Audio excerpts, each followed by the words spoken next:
Hey there guys, it's Brian from Constantly Calibrating, and I'm here with Jeff Ramsey of Achievement Hunter, Rooster Teeth, Red vs. Blue, so many other things. But thank you for taking the time to kind of sit with us and just talk for a little bit. How has RTX been treating you so far? It's as every year, it's gratifying and overwhelming at the same time. Yeah, it's amazing to see this many people together, and it's also terrifying to see this many people together.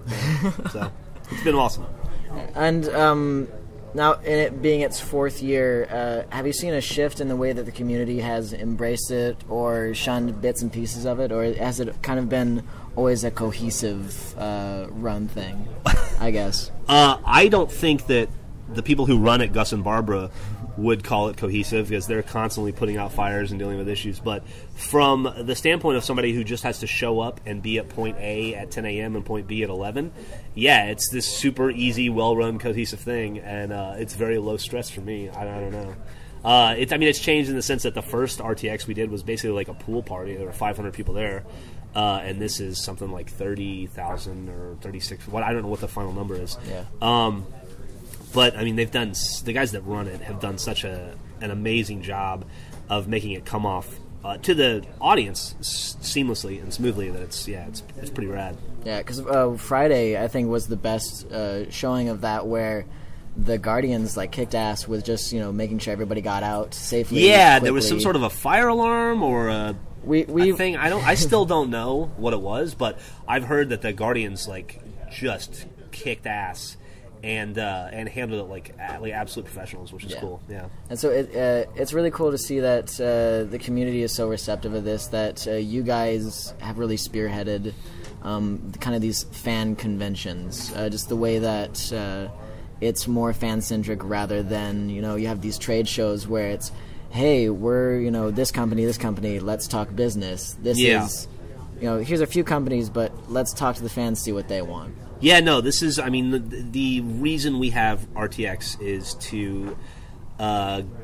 give our community a safe place to hang out and meet each other in person and kind of celebrate the community as a whole, because the community is so much bigger and more important than the content that we create, And it's like every day somebody comes up to me and is like, "So I met this lady in line at RTX last year, and we got married last month." And it's it's phenomenal. Yeah, it's amazing. And especially as a fan, I love what you guys are doing in Achievement Hunter. You've probably gleaned the best group of people just to be together. To that friendship that you guys have, it shows. And it's amazing. Yeah, it's kind of funny. I got very fortunate because when we started Rooster Teeth, we had this kind of lightning strike moment where we were all friends before. Yeah. And it was a group of just really good best friends who decided to make content together, which is a very natural way to do it.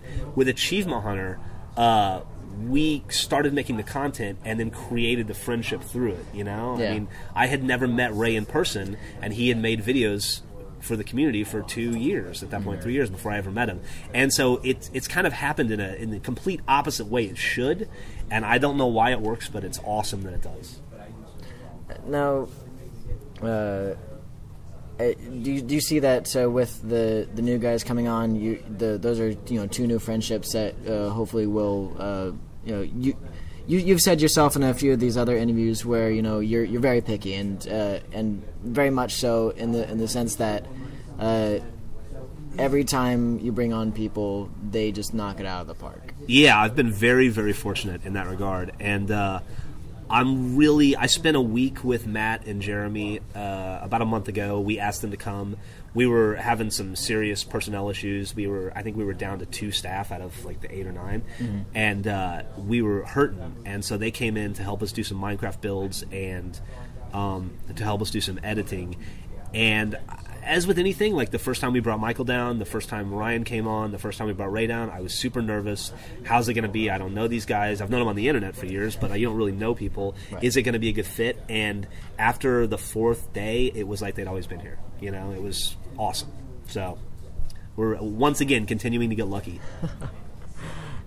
So would you have any piece of advice for people out there who are, trying to just kind of some replicate, some try their own hand at these these Let's Plays, these kind of different gaming things where. So I got totally distracted by Blaine. Oh yeah, no problem. But just these small media companies that are kind of like trying to follow in your guys' footsteps. Just any piece of advice. I know. I got tons of advice. Then Yeah. go for it. First off, I'm going to steal a line that Bernie steals from Robert Rodriguez, which is everybody has 50 bad movies in them, and the faster you get those out of the way, the better off you'll be. I think is absolutely true. The other thing is, if you're having fun, the audience will have fun. It'll come across. And lastly, if you make a video, you don't have to put it out. If you make a video and you're not totally happy with it, that's fine. When we started our podcast, we filmed test podcasts for a full month before we felt comfortable putting the first one out, So don't feel like just because you recorded it and edited it that the world needs to see it if you aren't happy with it. So, hard drive space is cheap and cheaper every year. So record again and again and again until you get it. Now, speaking of all the stuff you guys record, what is the infrastructure like? How much are you exporting? Like, how many gigabytes or terabytes are we talking about? It's a lot. Ryan would be better to answer this question than me.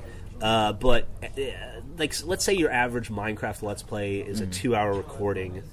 That we record in, depending on what computer somebody's using.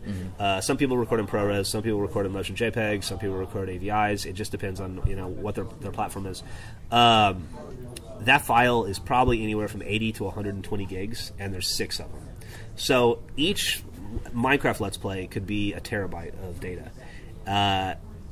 And so you have to, after you record it, you have to transfer a terabyte of data, and then you have to go through and normalize it so that it's all the same video format, H.264 or ProRes or whatever, once again, depending on who's editing it. You have to burn names in. So at any given point before the project is through, you might be dealing with, and it's less for some videos. If we do a 30-minute Worms Let's Play, it's a little different. But like just using Minecraft as an example, because it's our flagship product, there could be any given time where you're using up 2 terabytes of data on the network for one work in progress Let's Play, which is a lot. It's a hell of a lot of footage, and it's a lot to manage and maintain and transfer and deal with. So kind of shifting more back to community, the more I see online, joining the Rooster Teeth community, actually just last night, so because before Welcome. Thank you. I've been a fan for a long time. I think I started seeing Red vs. Blue probably season 3 or something like that when I was a freshman in high school. Okay. That makes me feel very old, thank you. I mean, well, it's the same thing said for Gavin when he first became a fan. But it's that you guys have done a lot and changed a lot of people's lives. The more and more I see online every day, whether it's Tumblr, Twitter, whatever, is that you guys have influenced. I would say an entire generation. No, I'm dead serious, because like you've showed us that you can follow your passion, that you can have fun with a group of friends, and not give too many fucks. I would like to think the overall message has been drop out of college and play video games.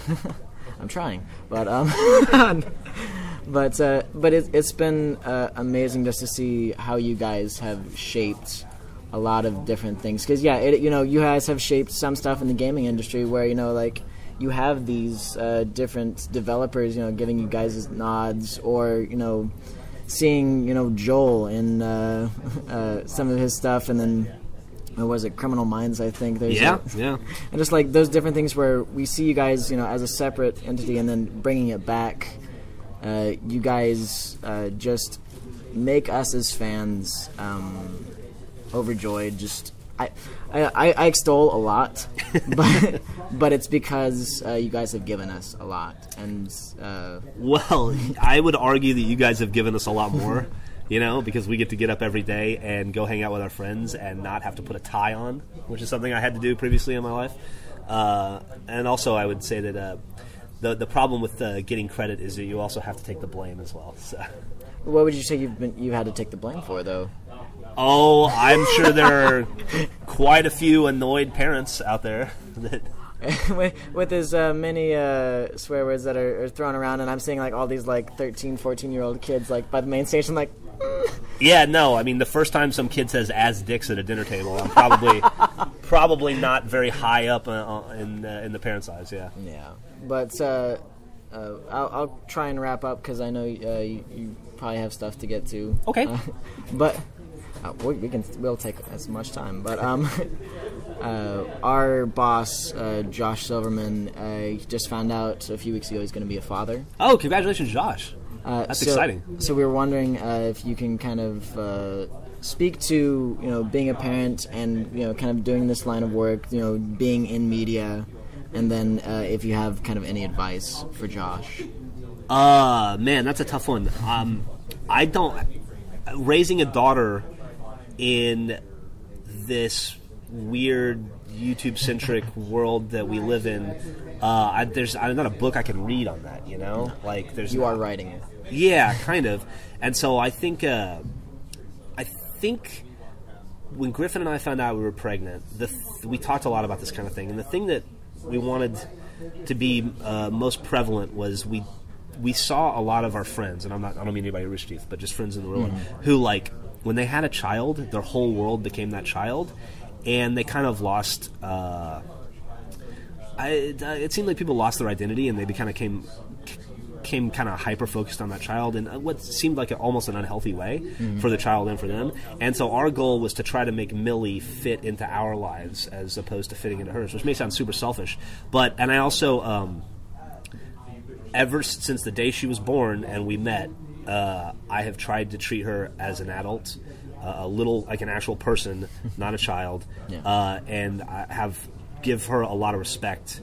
And let her kind of make her own decisions and figure things out for herself. And I think it's worked out pretty well because she seems to be pretty well adjusted and cool. And also try to protect her as much as possible because she lives a lot more public life than a lot of kids do. And it's something we struggle with constantly. And I don't know that we do a good job with it or a bad job because it's hard to... I mean... I guess we'll find out 10 years from now based on how many times a week she has to go to therapy. So whatever the bill is, I'll know if we did a good job or a bad job. Well, and it could be for many different reasons. But thank you for kind of getting personal there because sure. I know that you guys, and I think kind of Michael and Lindsay, you guys kind of live very publicly. Yes. As opposed to let's say Gavin and Meg, because that's a personal choice, and we're glad that you guys are sharing with us that you feel that fans, that just people are like, hey, yeah, this is what's happening in my life. And I'm just not very good at being secretive, and I speak before I think 99% of the time, so it's really not even a choice as much as a compulsion. Yeah. But again, thank you for taking time just to talk to us. Yeah, absolutely. Thank you. And this has been Brian with Constantly Calibrating. This is Jeff Ramsey of Achievement Hunter. Not yet. We're going to bring you on. I'm looking forward. Yeah, looking for the proposal. All right, so let's start that over again, though we won't cut this. So Brian from Constantly Calibrating, Jeff Ramsey from Achievement Hunter. And do you have any plugs, anything you would like to say to the audience, anything like that? We have... I think the best content we've ever created coming out over the next 2 or 3 months, so hopefully people will watch and enjoy it. I will be right there with them. All right, great. Thanks. All right. So have a great day, guys, and we will see you later.